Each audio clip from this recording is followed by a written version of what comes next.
অসমীয়া জাতীয় সংস্কৃতিৰ বৰভেটি গঢ়োতা সৰ্বগুণৰ আকৰ মহাপুৰুষ শ্ৰীমন্ত শংকৰদেৱৰ আৱিৰ্ভাৱ তিথি আজি। কথাগুৰু চৰিতত এনেদৰে পোৱা যায়। কাতি সংক্ৰান্তি বৃহস্পতিবাৰ পূৰ্ণিমা তিথি। শ্ৰাৱণ নক্ষত্ৰত মাজনিশা জ্যোতিষৰ ১৩৭১ শকত শ্ৰীমন্ত ভক্তৰ তিনি নিবন্ধৰ কল্পতৰু আত্মা মহাপুৰুষ গুৰু শ্ৰীমন্ত শংকৰদেৱৰ আৱিৰ্ভাৱ।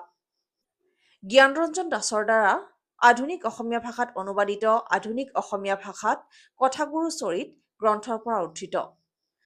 আনহাতে সাহিত্যৰথী লক্ষ্মীনাথ বেজবৰুৱাৰ ৰচনাৱলীত এনেদৰে পোৱা যায়। কোনো মতে আহিন মাহৰ ৫ দিন হোৱাত শুক্লা দশমী তিথি গ্ৰিটিংছ ৰাতি ৪ দণ্ড যোৱাত ১৩৭১ শকত শংকৰদেৱ ভূমিষ্ঠ হৈছিল। কোনোৱে কয় ফাগুন মাহৰ তৃতীয়া তিথি বৃহস্পতিবাৰে তেওঁৰ জন্ম।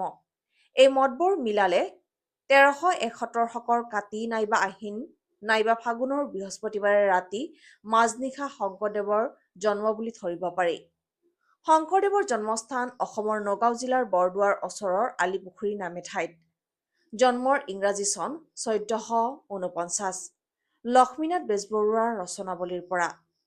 একেধাৰে কবি, সাহিত্যিক, অনুবাদক, নাট্যকাৰ, অভিনেতা, পৰিচালক, গীতিকাৰ, সুৰকাৰ, গায়ক, বায়ন, ধৰ্মপ্ৰচাৰক, সমাজ সংগঠক আদি বিভূষণেৰে বিভূষিত কৰিও ওৰ পেলাব নোৱাৰা গুণেৰে পৰিপূৰ্ণ তথা তেওঁৰ প্ৰিয় শিষ্য মাধৱদেৱৰ ভাষাত সৰ্বগুণাকৰ আৰু ৰসৰাজ লক্ষ্মীনাথ বেজবৰুৱাৰ ভাষাত জগতগুৰু শ্ৰীমন্ত শংকৰদেৱৰ আৱিৰ্ভাৱৰ শুভক্ষণত অসম ৰিপৰ্টছ লাইভৰ পৰিয়ালবৰ্গৰ তৰফৰ পৰা অসমবাসীক শুভকামনা জনালো আৰু আশা কৰোঁ জগত গুৰুজনাৰ কৃপাত জাতি, বৰ্ণ, ধৰ্ম, ধনী দুখীয়া নিৰ্বিশেষে সকলোৰে কুশল হওক।